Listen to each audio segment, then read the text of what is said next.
We are learning Mishna Nedarim, Perek Zayin, Chapter 7, Mishnah Vav, Mishnah 6. All right. So the Mishnah says like this: Kainam Peres Ha'elu Alai. These fruits should be konam, should be like a carbon on me. He's making a neder on some fruits that are in front of him. Or he says, Kainam Hein Alpi.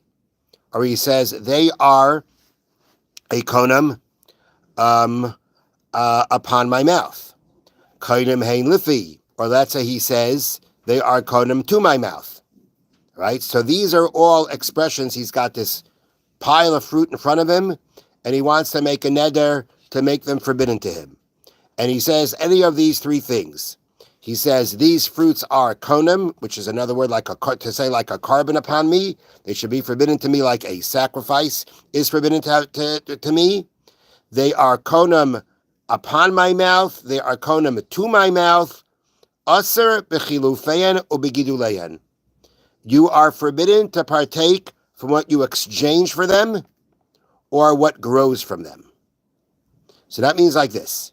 That means that when the person, in all these cases, he was making himself forbidden to have any kind of benefit. He didn't talk about eating. He said, they are konam to me. And even if he says they're konam to my mouth, this is an expression of saying that he wants to have, that he cannot have any benefit from them. So if he can't have any kind of benefit from them, so we've got two halachas here. One halacha is that you cannot have what you exchange for them. So that means if, let's say, you sell these fruits, okay, these are fruits you're not allowed to benefit from, but you sold them anyway. You were allowed to sell them? No. No, you were not, because exchanging them, selling them, is getting benefit from them. Can you, okay, after the fact, I already sold them. I transgressed my neder, okay? I sold them. Can I use them? Can I use can I use the money that I got for it? No. The answer, why not? Because you have a benefit. No, that's actually not called direct benefit anymore. That's indirect benefit. Nonetheless, the Chachamim said you're not allowed to have benefit from him. Okay, so I just wanted to point out that you're meaning you went ahead and you sold it. You exchanged it for money. The money, you were not allowed to exchange it. But now the money that you have, the money is not the fruits. It's something else, right? It's after the fact. It's not the fruits, it's after the fact. When I say, well, I'm still using this money because of the exchange, that in essence wouldn't be considered having benefit. However, nonetheless, the Mishnah still says they're forbidden because as the Bartanura explains, the Rabbanan Gazru al Demei Isurei Hana. The sages made a decree on the money that you get that you exchange for things you may not have benefit from. And therefore, you can't use the money. The next thing it says is, ubigiduleyan, and what grows from them. So, for example, if he planted a seed from the fruit, meaning he said, these fruits I can have benefit from. So he took a seed from it, and he planted it. Okay? Was he allowed to do that? No, he's not allowed to do that, because he's benefiting from it. But now you have a new plant, right? You have a new plant. Are you allowed to go ahead and benefit from that plant? The answer is no, you may not. Why may you not? So here the explanation is by declaring the fruits konam, meaning by making it a neder to say that it should be like a carbon. That means I should treat it like something that's hektish. There's something sanctified to the Beis HaMikdash I cannot have benefit from. I do not have benefit from this. But you're basically creating a prohibition that it should be like something like sacred property of the Beis HaMikdash. He gave them a status similar to that of something consecrated to the Beis HaMikdash, whose growths are forbidden. Meaning, if I consecrate fruits to the Beis HaMikdash, meaning they're sanctified for their value, but they're sanctified to the Beis HaMikdash, and I take a seed from it, and I plant it, what status does that seed have? That new fruit also has a status of hektish, of consecrated property. So since you made your neder in a vow of saying it should be like a carbon, it therefore now it's similar to carbon in benefiting from it in the sense that a seed from it will be forbidden to you, just like a seed from something that you sanctified to the Beis HaMikdash. Okay, so that's the first part of the Mishnah. Next part of the Mishnah now is a little bit of a different case. He didn't just say, konam peris on me, but rather he said, konam these peris, shani oichava shani toyim, for my eating or for my tasting. That means he basically said that these fruits should be like a carbon to me in regard to my eating them, or in regard to my tasting them. So now he specifically said that the neder is a neder regarding eating. That means it's a neder regarding, that means already, if he's making a neder on eating them, that means his neder is on them, specifically. It's about them specific. As they say here, by specifying regard to my eating or my tasting, he applied the prohibition only to the fruits themselves, not what results from them. I'm not going to eat them already means my neder applies to them and not further. Talk about benefit. Benefit is much more broad.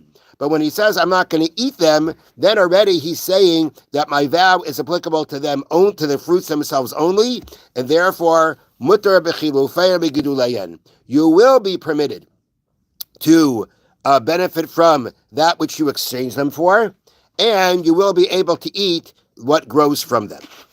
Now, the davar shazare kala, this that we just said, that when you said that I cannot eat the fruits, and therefore the neder was a neder only regarding the fruits themselves. So we said what grows from them is going to be permissible. That's only b'davar shazare kala. That's only by something whose seed decomposes in the ground.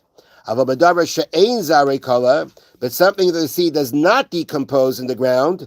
Afilu gidulin asurin. Even what grows from what grows is going to be forbidden. That means like this. Okay, the growths are permitted only if the neder was made regarding produce whose seed, when planted, decomposes in the ground before the new plant grows. Okay, as in the case with fruit and most vegetables.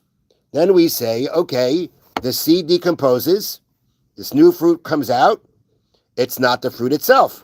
And the neder, in the case where he says, I'm not going to eat it, is a neder only on the fruits themselves. But by something that its seed does not decompose, but such as onions and garlic.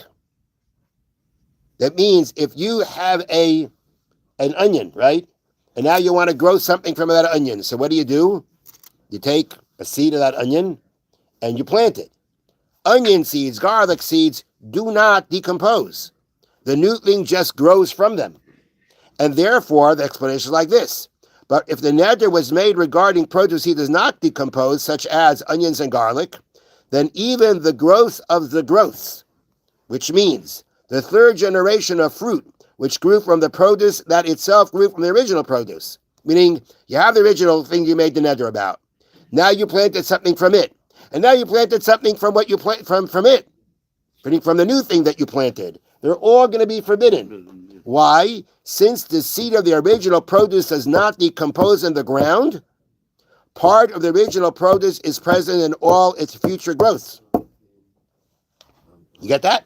Forever. The point forever. The point is that if it doesn't decompose, then something of the original plant is still there. And it carries over. And the original plant is forbidden. So as long as I still have from the original plant and what grows from it, it's going to be forbidden. So therefore, we say, okay, now I just want to point out here what they say. In the Mishnah's first case, however, right, in the Mishnah's first case, which is where you said I can't have benefit, even growth of produce whose seeds do decompose are forbidden, because he made the produce like hektish. Meaning our last case where we made this distinction between whether the seeds decompose or not. That's in the case where you're talking about the neder applied only to the fruit itself, where you said, I'm not going to eat it. But in the first case of the Mishnah, you just said the fruits are forbidden to me, where you forbid them even from benefit. And you're saying they're forbidden from benefit because they're a condom, they're like a carbon. So then even if the seeds decompose, which means it's something brand new, the old thing's not there in the new thing, nonetheless it's still forbidden. Because by hektish, by something consecrated to the Beis HaMikdash, even when the seed decomposes, it's forbidden. And therefore, if I made my vow to say I can't benefit from it like a carbon, then even if I cannot benefit from the growth of it, even if the seed decomposes first. Have a wonderful day. Thank you, Reverend. Did you hear any?